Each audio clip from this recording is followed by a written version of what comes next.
하나님 말씀은 누가복음 9장 10절부터 17절까지 말씀입니다. 누가복음 9장 10절부터 17절까지 말씀입니다. 제가 10절 말씀을 읽겠습니다. 사도들이 돌아와 자기들이 행한 모든 것을 예수께 여쭈니 데리시고 따로 벳세다라는 고을로 떠나가셨으나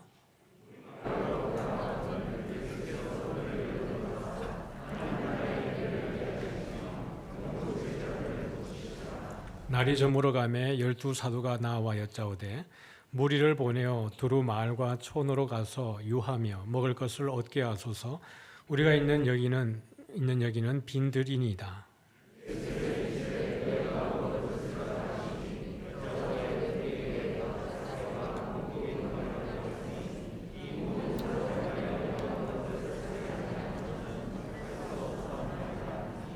이는 남자가 한 5,000명이 되밀어라. 제자들에게 이르시되 때를 지어 한 50명씩 앉히라 하시니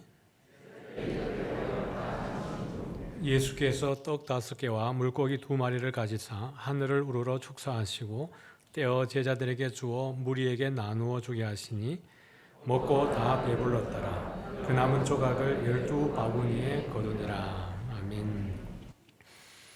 네, 전도 축제의 미션에 맞추어서 매주 한 주 한 주 설교를 하고 있습니다. 이번 주에는 제목을 행복어로의 초대라는 제목으로 이게 말씀을 나누려고 합니다. 지금 계속 기도하고 계시죠? 태신자들 기도하고 계시고 또 가까이 있지는 않지만 또 아마 설교를 들으시면서 여러분의 형제나 자매나 또 친척들 가운데에서 멀리 떨어진 계신 분들을 생각하면서 그분이 예수 믿었으면 좋겠다 이런 생각이 있을 텐데 하나님께서 그분들 각자에게 또 예수 믿는 분들 보내주셔서 이번 행사를 기도할 때에 하나님이 어디에 쓰든지 역사할 줄 믿습니다. 네, 여러분들 같이 기도해 주시면 좋겠습니다. 오늘 말씀은 오병이어의 내용입니다. 오병이어는 사복음서에 다 기록되어진 또 유일한 기적이기도 합니다. 공관복음서, 마태, 마가, 누가복음인 공관복음서와 제4복음서라고 하는 요한복음에 다 기록이 되어져 있죠. 이 오병이어의 기적에 대해서는 요한복음 강의할 때 제가 다룬 적이 있습니다. 그러나 오늘은 요한의 입장이 아니고 누가의 입장에서 오병이어의 기적을 좀 다뤄보려고 합니다. 1절에 보면 예수님께서 제자들을 이렇게 파송하시는 장면이 등장을 합니다.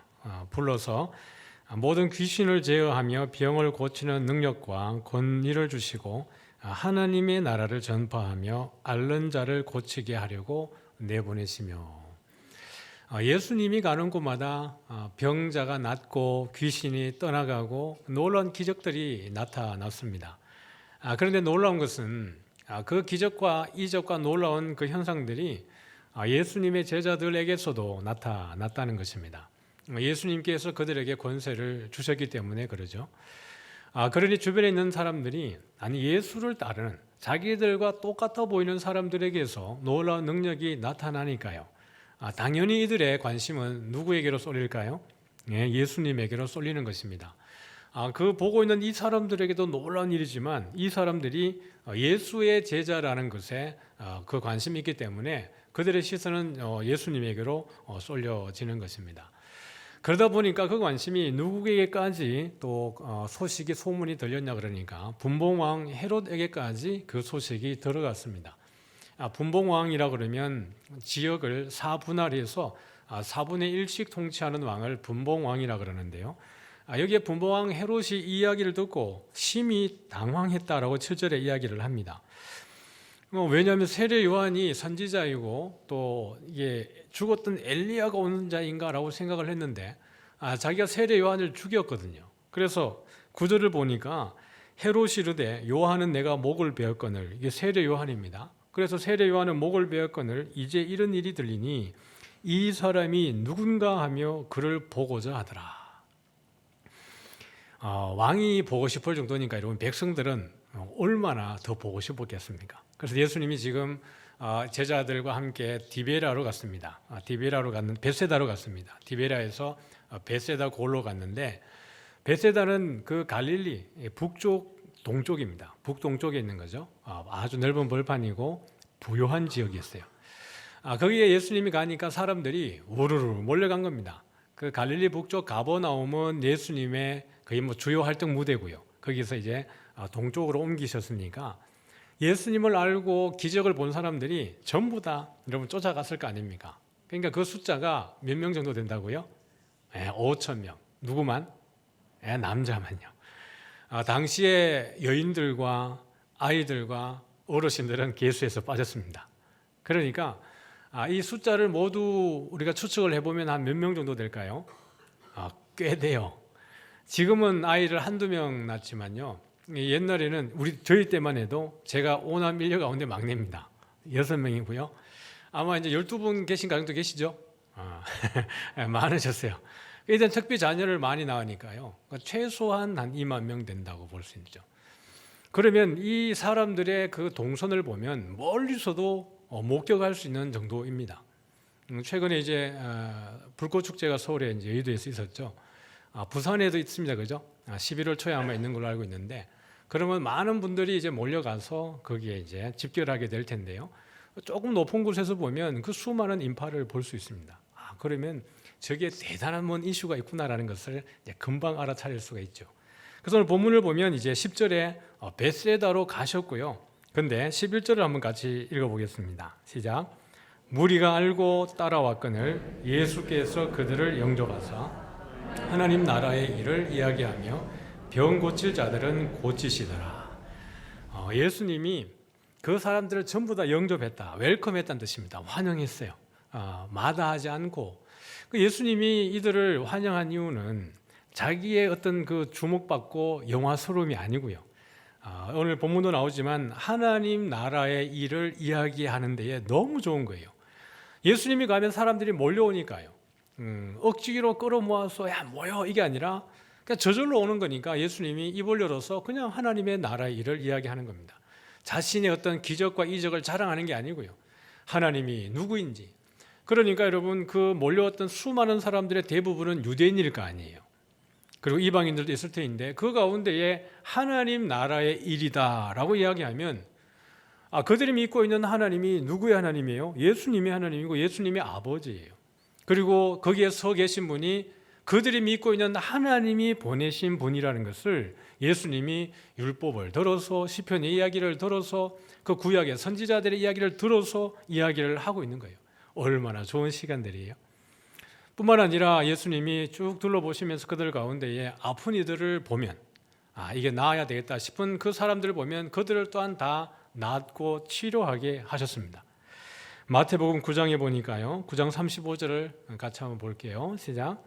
예수께서 모든 도시와 마을에 두루다니사 그들의 회당에서 가르치시며 천국 복음을 전파하시며 모든 병과 모든 약한 것을 고치시니라. 모든 도시와 마을에 두루다니시면서 어디에 들어가셨어요? 회당에 들어가셨어요. 예수님 가시면 꼭 회당에 들어가시고 가르치시는데 회당에 들어가면 이 앞쪽에 나가서 두루마리를 읽을 수 있는 자리가 있습니다. 그러면 예수님이 가셔가지고 두루마리를 쭉 펼쳐놓고는 뭐 읽고 싶은 부분이 아니라 이제 펼쳐진 부분을 읽으시는 거죠. 그럼 이제 읽으시고는 거기에 적힌 내용들을 거기 모인 사람들에게 풀어주는 겁니다. 그러면 그게 모인 사람들은 다 유대인일 거 아니에요. 그리고 율법에 능통한 사람이고 그러니까 자기들이 제사장이나 이렇게 뭐 바리새인들이나 나와서 하는 이야기는 율법을 풀어가지고 그냥 이걸 어떻게 지켜야 되는지 그 교훈적인 측면에서 이야기하는 거라면 예수님은 그들에게 이 말씀을 하나님의 큰 그림 속에서 당신과 연결해서 이 이야기를 풀어주면서 하나님의 일을 이야기를 하시는 거예요. 그러면서 여기 보니까 그 다음에 해당해서 가르치시며 그 다음에 뭘 이야기하시는 거예요? 천국 복음을 전파하시며 라고 얘기했어요. 누가는 하나님 나라의 일을 이야기하시며 라고 이야기했습니다. 근데 마태는 뭐라 그랬어요? 천국 복음을 선포하시고 라고 이야기했어요. 사실 똑같은 이야기예요. 수신자가 다르기 때문에 표현을 다르게 한 겁니다. 유대인들에게 하늘 그러면 누가 계신 곳이에요? 하나님에 계신 것과 연결됩니다. 그러니까 천국이라는 말은 누가의 복음에서 보면 이방인들을 대상으로 하는 거 보면 하나님의 나라와 마태복음에서 보는 천국은 똑같은 단어예요. 수신자가 누구냐에 따라서 표현을 다르게 한 것뿐이죠. 그러니 예수님께서 가셔서 하는 곳마다 어디 이야기하시는 거예요? 천국에 대한 이야기하는 거예요. 땅에 로마가 통치하고 있는 이 땅의 권세와 땅의 나라를 이야기하는 게 아니라 하늘의 나라에 대한 이야기를 그들에게 선포하고 있는 것이에요. 하나님의 큰 그림 속에 우리 예수님이 오셨고, 예수님은 하나님이시고 그 가운데 예수님을 통해서만 아버지에게로 갈 수 있다라는 것을 그들에게 선포하시는 것입니다. 뿐만 아니라 예수님은 마태복음에서도 뭐라 그랬어요? 모든 병과 무엇을요? 모든 약한 것을 고치신 거예요. 그러니까 여러분, 예수님이 고치는 것은 우리의 육체적인 아픔뿐만 아니고요, 우리의 영적인 모든 부분까지도 다 고치신 거예요. 예수님이 십자가에 돌아가셨을 때 우리의 죄악, 근본적으로 우리의 모든 원죄까지도 다 짊어지시고 우리 아픔까지도, 육체적인 것까지도 다 가지고 돌아가신 거예요. 그래서 지금은 우리가요, 사실 천국에 대해서 그 천국을 연습하고 맛보고 살아가는 거예요. 지금은 우리가 내 안에 육신의 소욕과 영의 소욕이 계속해서 충돌함으로 인해 가지고 하나님의 뜻을 위해 살고 싶지만은 내 육신의 욕심이, 죄가 계속해서 나와 충돌을 일으켜서 온전히 천국을 맛보지 못하지만요, 우리 예수님 모시게 되었을 때는 그 가운데 이미 예수님이 십자가에서 우리의 모든 죄악을 가지고 돌아가셨기 때문에 그 가운데에서는 완벽한 천국, 순도 100%의 천국을, 하나님의 나라를 누리게 되는 줄 믿으시길 바랍니다. 예수님이 이 모든 걸 다 가져가셨어요. 여러분들이 죄책에 여러분 눌려 있습니까? 그 죄책을 벗어야 돼요. 우리가 예수님 믿고 살아가다 보면 죄책이 우리를 힘들게 할 때가 있습니다. 왜냐하면 죄에 대한 책임이니까요. 우리가 예수님 믿노라 하고 말씀 따라 살겠노라고 작정을 했지만 나가다 보면 금방 이 예배당을 나가는 순간 우리의 마음속에 죄가 들어옵니다. 그 순간에 죄책이 우리를 힘들게 해요. 그러나 여러분 꼭 기억하시기 바랍니다. 예수님은 그 모든 죄책까지 가지고 십자가에 돌아가셨다는 것을 기억하시기 바랍니다. 자유해야 되는 거예요. 그래서 우리가 그 죄책이 우리를 힘들게 할 때 그 죄책에 눌리는 게 아니라 그 깨달음을 통하여서 죄에 나아가지 않는 것입니다. 기도하고 결단하고, 그러므로 인해서 여러분들이 매일매일 자유함을 누리셔야 돼요. 왜냐하면 예수님이 우리의 약한 것과 악한 것과 모든 병든 것을 다 가져가셨기 때문에 그래요. 그럼 여러분들이 예배 드릴 때에 그 기쁨을 한 주간에 계속해서 누리시기 바랍니다. 그래서 세상에 나가서 막 죄와 싸우되 피 흘리기까지 싸우느라고 막 옷이 찢어지고 마음이 찢어지고 할 때 다시 돌아오잖아요. 그때 주님이 말씀으로 여러분 회복해 하시고 치료하게 하시고 더 단단하게 하는 줄 믿으시길 바랍니다.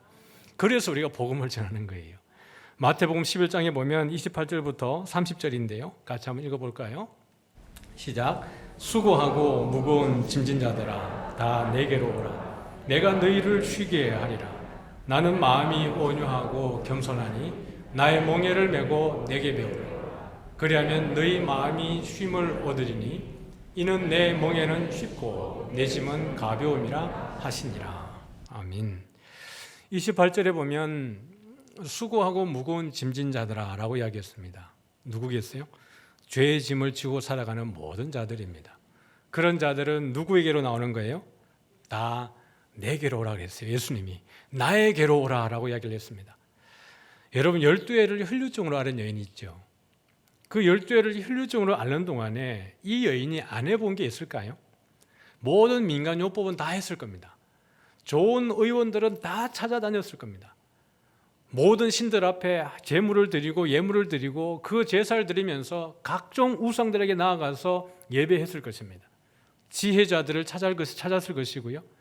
그러나 12해 동안 이 여인이 자기가 할 수 있는 모든 것을 다 하는 동안에 그녀가 여러분 남긴 것은 뭐냐 그러면 그 모든 재산을 탕진한 것입니다. 자기의 병을 고치기 위해서. 건강은 더 나빠지고 그 상태는 절망 가운데로 나아간 거예요. 그 가운데 이 여인이 마지막에 고백하고 발견한 것은 내가 저 예수님에게로 나아가서 예수님의 옷자락만이라도 붙들면 내가 낫겠다라는 그 절박함이, 그 믿음이 그 여인을 누구에게로 향하게 한 거예요? 예수님에게로 향하게 한 겁니다. 그 모든 죄의 짐, 병의 짐을 가지고 예수님에게 나아갔을 때 예수님이 그녀의 병뿐만 아니라 영혼까지 구원해 준 줄 믿으시길 바랍니다. 예수님이 수고하고 무거운 짐진 자들아 다 내게로 오라라고 이야기를 하시는 거예요. 그리하면 내가 쉼을 얻으리니 라고 이야기를 했습니다.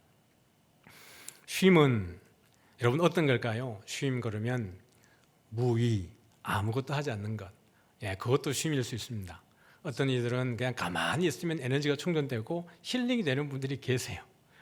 저는 가만히 있으면 안 되고 몸을 혹사시켜야 됩니다.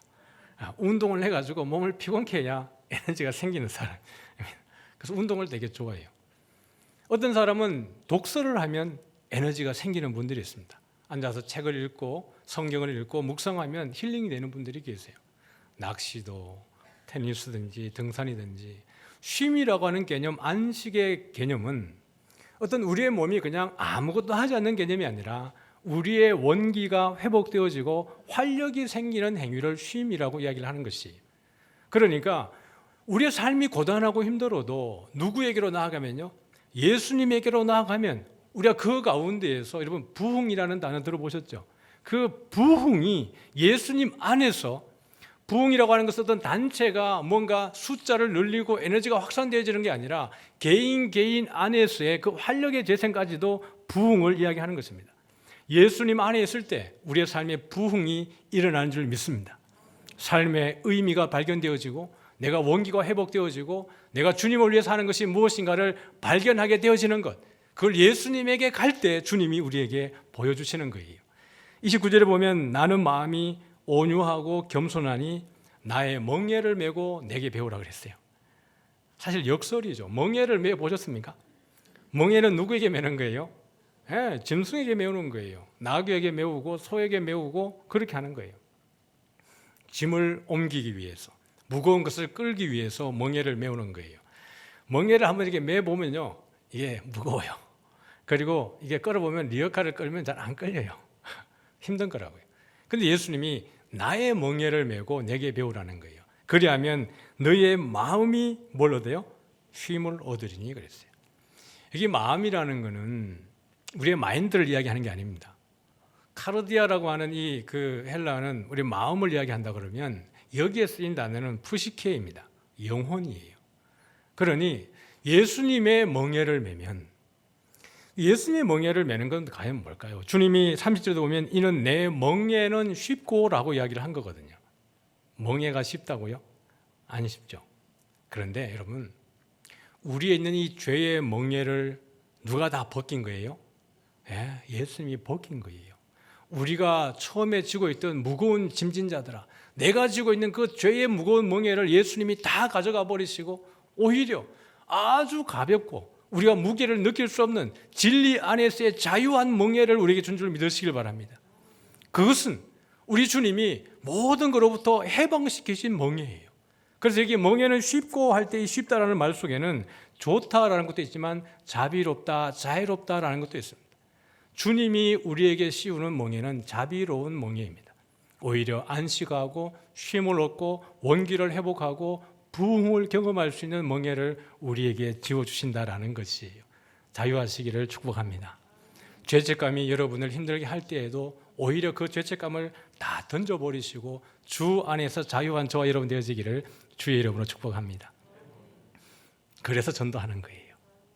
이 좋은 예수님을 나만 알고 있는 게 아니라 그 복음을 모르는 이들에게, 여전히 세상에 무거운 짐을 지고 있는 이들에게 이 복음을 인하여서 그들의 짐을 벗겨주게 하기 위해서 우리가 이 전도 축제를 하고 있는 것입니다.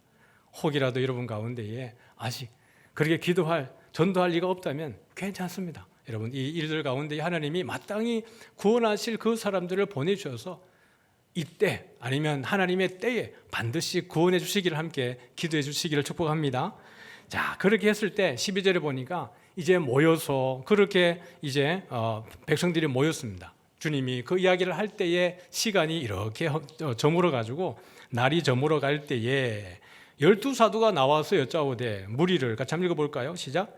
무리를 보내어 두루 마을과 촌으로 가서 유하며 먹을 것을 얻게 하소서. 우리가 있는 여기는 빈들이니이다. 제자들이 상황 판단이 빨랐습니다. 선생님 잠깐만요. 지금 이야기 그만하시고 지금 시간이 지금 기울어지고 날짜가 지금 바뀔 지경입니다. 지금 저녁이 되면 이제 하루의 또 다른 시작이니까요. 그러니까 제자들이 더 어두워지기 전에, 더 늦기 전에 빨리 사람들을 보내가지고 어떻게 하라는 거죠? 가서 각자가 마을에 가서 음식을 사 먹고 집으로 돌아가게 하셔야 됩니다라고 이야기를 한 거예요. 상황적으로 보면 제자들이 아주 상황 판단을 빨리 했고 예수님에게 보고를 잘 했습니다. 그런데 예수님 13절에 뭐라 그랬어요? 너희가 먹을 것을 주라고 하시는 거예요. 선생님 장난치십니까? 뭐 이럴 수 있죠. 요한복음에 보면 빌립을 시험하고자 하사라고 이야기합니다. 그럼 여기에 행간이 있죠. 제자들이 이렇게 이야기하고 예수님이 이렇게 이야기하실 때에는 여기에 다 묘사되지 않은 누가가 이방인들에게 쓰는 것이기 때문에 중간에 빼놓은 부분들이 있지만 우리는 이 스토리를 3인칭 관찰자 시점에서 보면 그 공간복음의 전체를 통해서 보면 예수님이 의도하는 바가 있다는 것을 볼 수 있습니다. 너희가 먹을 것을 주라는 거예요. 제자들은 여러분 이 말씀의 반응에 대해서 아주 지극히 상식적인 반응을 합니다. 뭐라 그래요? 우리에게 떡 5개와 물고기 2마리밖에 없으니 이 모든 사람을 위하여 먹을 것을 사지 아니하고서는 할 수 없사옵나이다. 제자들의 판단은 그냥 상식적인 판단입니다. 그러나 주님께서 제자들에게 말씀하셨을 때 주님이 원하시는 제자들의 대답은 무엇이었으면 더 좋았을까요? 아멘, 저희들이 하겠습니다. 주님, 그냥 주님이 역사해 주십시오 라고 여러분 얘기하기를 어쩌면 예수님이 기다리고 있지 않았을까요? 여러분, 우리는 전도축제를 하면서 여러 가지 마음들이 들 수 있습니다. 애써서 우리가 수고하고 있는데 혹시 우리들의 마음 속에도 야, 이건 불가능한 일 아닌가? 우리가 이 많은 재정을 들여가지고 이 하는 것이 의미가 있을까라고 생각할 수도 있습니다. 전도축제 여러분 예산이 1,500만 원입니다. 공개를 하는 것은 우리 성도들의 헌금으로 진행되는 일이기 때문에 그렇습니다. 1,500만 원의 예산을 들여서 우리가 이 전도축제를 하면 계산이 빠른 분들은 이렇게 계산합니다. 그 행사에서 몇 명이 남을까? 이렇게 생각할 수 있습니다. 맞죠? 그런 생각이 자연스럽게 돌아갑니다. 이렇게 해봐야 많은 사람들이 온다 그래도 와가지고 어느 순간 그냥 거품이 사라지듯이 훅 사라지고 남는 사람 별로 없을 텐데 굳이 이 많은 예산을 들여서 이렇게 해야 되는 것인가? 그것에 대한 결과는 이미 우리가 수없이 많은 교회를 다녀보면서 교회에서 많은 행사를 해보면서 매번 경험하는 것이기 때문에 불을 보듯 뻔하다는 거예요. 그러므로 이 많은 예산이 굳이 이렇게 쓰여져야 되는가라고 퀘스천 마크를 달 수가 있습니다. 이게 우리의 아주 지극히 상식적인 반응입니다. 그래서 제자들이 예수님에게도 예수님 보리떡 5개와 물고기 2마리밖에 없기 때문에 우리가 더 많은 것을 사지 않으면 먹일 수 없습니다라고 이야기를 하는 것이에요. 여러분, 영혼 구원은 하나님이 우리에게 맡기신 사명인 줄 믿으시기를 바랍니다. 한 영혼이 천하보다 귀한 것입니다. 우리는 이 전도 축제를 할 때에 우리의 입장에서 준비하는 것이 아닙니다. 교회의 문을 여러분 한번 디디는 것이 얼마나 힘든지 몰라요. 오늘도 여러분 1부와 2부를 통해서 초신자 2분이 등록을 하셨습니다. 여러분, 그분들이 교회의 문턱을 넘는 것은 힘든 일이에요. 우리가 이미 교회 문화에 익숙해 있어서 그냥 우리는 너무나 자연스럽고 눈을 감아도 어디에 무엇이 있는지 너무나 잘 알기 때문에 그냥 익숙한 공간이 교회이지만 믿지 않는 자들에게는 모든 것이 낯습니다. 지금 이 예배 시간도 그들에게는 너무나 고문 같은 시간일 수 있습니다. 아마 11월 6일 날 초청되어 오면 내가 이러려고 온 건가라고 생각할 수도 있습니다. 그러나 여러분, 그 한 사람의 결과가 여러분이라는 것을 꼭 기억하시기 바랍니다. 그 수많은 행사를 통해서 초청되어 갔던 그 몇 남지 않은 사람들의 결과가 여러분 한 사람 한 사람이고 저라는 것입니다. 그 돈이 헛되다면, 그것이 없다면 어쩌면 우리가 여기 없을 수도 있겠지요. 그러므로 여러분, 이것은 헛된 일이 아니고 의미 없는 일이 아니라 하나님께서 우리에게 맡기신 일들에게 우리가 순종하고 있다는 것을 기억하시기 바랍니다. 믿음으로 나아갈 때 하나님이 역사하는 것이고 믿음으로 바라볼 때 하나님의 일을 함께 목격하게 될 줄 믿습니다. 여러분, 그렇게 제자들이 이야기할 때 예수님 뭐라 그러셨어요? 14절 보니까 50명씩 뭐라 그랬어요? 예. 짝을 지어가지고 뭐라고요? 안치라라고 얘기합니다. 여러분, 제자들의 그 보고에 따르면 예수님의 아주 지혜로운 행위는 뭐냐 그러면 50명씩 짝을 지어가지고 보내라 이렇게 되는 거죠. 야, 50명씩 짝을 지어가지고 돈은 내가 나중에 계산할 테니까 마을로 가서 먹게 하고 계산은 우리가 하자라고 하는 것이 맞을 텐데 예수님은 50명씩 짝을 지어서 안치라는 거예요. 날은 저물어 가고 먹을 것은 없는데 보리떡 5개와 물고기 2마리인데 예수님이 50명씩 짝을 지어서 안치라 그러면 어떻게 했다는 겁니까? 여기 보니까 남자가 5천 명이에요. 여러분, 그러면 적어도 2만 명은 꽤나 될 텐데요. 가능한 일이겠습니까? 그런데 제자들이 순종하고요. 거기에 있는 사람들이 순종합니다. 그냥 앉습니다. 그럴 때 예수님이 다 앉힌 후에 16절에 보니까 떡 5개와 물고기 2마리를 가지사 어떻게 해요?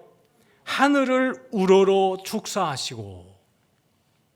이 모습은 나중에 여러분 예수님이 마지막 최후의 만찬에 떡을 떼고 나서 아버지께 축사 기도하시고 이걸 떡을 떼어서라고 이야기를 한 것과 똑같은 형태로 누가복음에서 묘사하고 있습니다.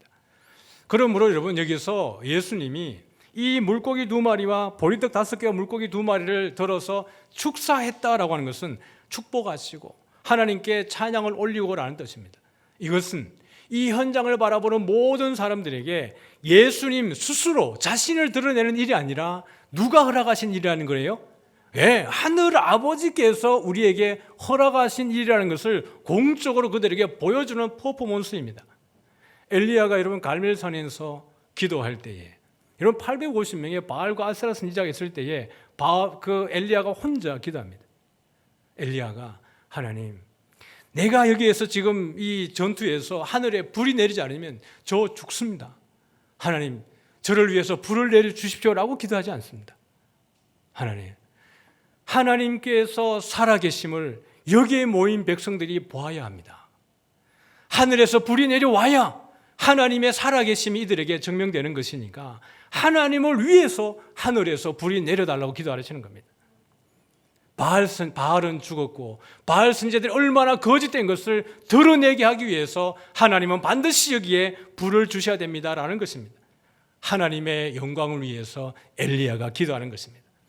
하나님을 드러내기 위해서 예수님은 이것을 축사하시고 이것을 떼어서 나누어 주는 거예요.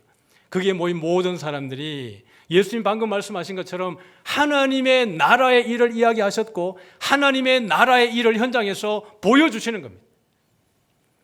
여러분, 이 5천 명, 더 2만 명 더 이상 되겠죠? 그 많은 사람들에게 보리떡 5개와 물고기 2마리로 이들이 먹었는데 배가 불렀고 어떻게 됐어요? 12광주리가 남았고 상식적으로 가능한 일이에요? 아니에요? 아니에요. 그런데 여러분 이것이 믿어져요? 안 믿어져요? 믿는 여러분이 대단합니다. 이게 기적이에요. 광야에서 만나와 메추라기로 그 백성을 먹이신 것을 믿습니까? 네. 그걸 믿으시는 여러분은 이 오병이의 기적을 안 믿을 리가 없습니다. 그런데 더 놀라운 기적이 무엇인지 아십니까? 여러분이 이 자리에 있다라는 것입니다. 여러분이 이 사건에 대해서 믿음을 가지고 있다는 것이 더 놀라운 일입니다. 여러분이 지성이 모자라서 이 일들이 믿어지는 것입니까? 여러분이 너무 맹목적이어서 믿어지는 것입니까? 그렇지 않습니다. 여러분의 지성은 다른 사람들과 비교해서 했을 때 모자라지 않고요. 인생의 경험이 짧지 않고요. 여러분의 지혜와 여러분의 지식이 모자라지 않습니다. 그럼에도 불구하고 하나님의 이 놀라운 일들이 믿어진다는 것이 기적이에요. 우리 예수님이 그렇게 하기 위해서 우리를 여기에 불러주신 것이고요. 우리는 전도를 하는 것입니다. 우리가 이 개념을 잊어버리지 않게 해서 시각화하기 위해서 다시 이미지를 한번 보도록 하지요. 오늘은 어떤 미션을 주었다고요? 작은 선물 드리기입니다. 이게 여러분 우리 태신자들에게 얼마나 큰 의미가 되겠습니까? 별 의미 되지 않습니다. 이걸 드리는 것은 하나의 샘플을 드리는 것이에요. 여러분이 여러분의 마음을 또 다르게 준비해서 내가 전도하고 싶은 분들에게 내 사랑을, 내 마음을 나누는 것이에요. 다음 주의 미션은 여러분 카드 쓰기입니다. 초청장을 교회가 만들어 드릴 겁니다. 그러면 그 초청장 뒷면에 여러분의 손으로 글을 써서 여러분이 전도하고 싶은 이에게 나누어 주는 겁니다. 교회가 너희들에게 초청하기를 원하고 내가 너를 너무 사랑한다는 마음을 그 카드에 담아주기를 원하는 것입니다. 선물이라고 하는 것은 선물 자체는 여러분 상징에 불과합니다. 이게 한 사람의 인생을 바꿀 만큼 대단한 가치가 있다고 생각하십니까? 드립백 하나가? 그러지 않습니다. 이 드립백 하나로 우리가 그들에게 주고 싶은 것은 내가 너를 사랑하고 있다라는 것입니다. 내가 얼마나 가치 있고 존귀한 자라는 것을 이 선물 하나에 그냥 마음을 담아서 보여주는 겁니다. 많은 사람에게 줄 수 있는데 굳이 내가 이것을 너에게 주는 이유는 너가 나에게 그만큼 소중한 사람이라는 것을 이 선물의 메시지를 담아서 주는 것입니다. 가격이 얼마냐고 하는 것은 전혀 중요하지 않습니다. 제가 어렸을 때에 고등학교 2학년 때 예수님 믿고 고3 때 학생회장이 되었습니다. 빠르게 진급했죠. 아무것도 모를 때. 근데 그때 성가대가 학생들로 다 이루어져 있었습니다. 겨울 부흥회 때 부흥 강사님 오셔가지고 그걸 너무 보시고는 야 너무 잘한다 그래가지고 서울로 올라가셔가지고 찬양집을 그 교회에서 만든 찬양집을 이만한 거를 교회에다가 많이 보내주셨어요. 그래서 제가 감사 편지를 썼습니다. 목사님 감사합니다. 그러고 편지를 쓰고 난 이후에 제일 끝에 추신 PS 그래가지고 목사님 서울로 한번 불러주세요. 그래. 이건 그냥 추신 그냥 인사말입니다. 목사님이 하시는 그냥 지나간 이야기로 저도 들었고 저도 그냥 지나간 이야기로 목사님께 그렇게 편지에 보냈는데 그 편지를 받아보신 목사님이 여름에 오라고 초청장을 보낸 겁니다. 대박. 제 영적 시골 내가 그 학생이 30명, 40명 되는데요. 그 버스까지 보내주셨어요. 시골에.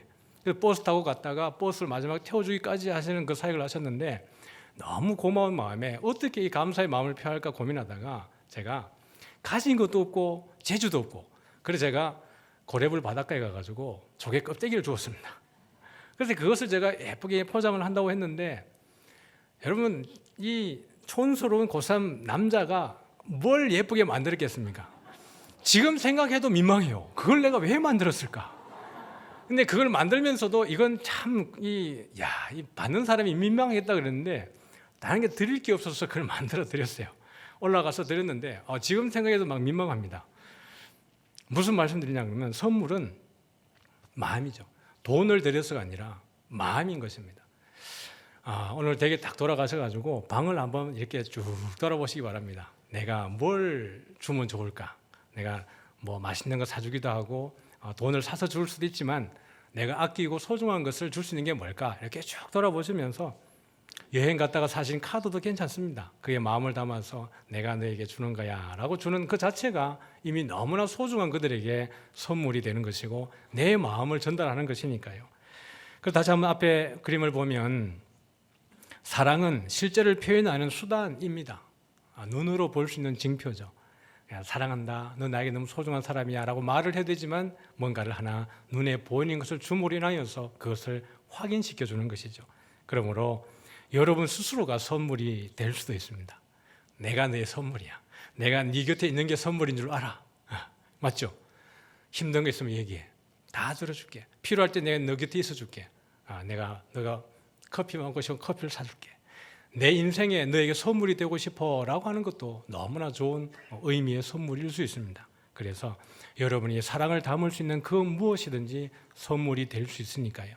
교회는 여러분에게 그냥 미션을 나눠드리고 이렇게 우리가 전도하면서 한 사람을 초청합시다라고 하는 샘플을 여러분에게 보여드리는 것입니다. 한 주간 여러분들이 또 살아가시는 가운데에 여러분이 사랑하는 자, 전도하고 싶은 이들에게 여러분의 따뜻한 마음을 함께 나누었으면 좋겠습니다. 요한복음 3장 16절에 보면 하나님이 세상을 이처럼 사랑하사라고 얘기했습니다. 독생자를 주셨으니 이는 멸망치 않고 우리에게 무엇을요? 영생을 얻게 하려 함이라 라고 이야기했습니다. 그림 빼주셔도 됩니다. 그 좋은 예수님, 우리가 예수님 때문에 행복하지 않습니까? 내 삶이 힘들어도 내가 가진 것이 별로 없어도 누구보다 더 많이 가진 것처럼 그렇게 행복하게 사는 것이 우리들 아닙니까? 이 행복으로의 초대를 하기 위해서 우리는 전도 축제를 하고 있고요. 한 주 동안 여러분이 기도하시면서 또 믿음으로 승리하시기를 주의 이름으로 축복합니다. 우리 다 같이 나와서 우리 찬양하겠습니다.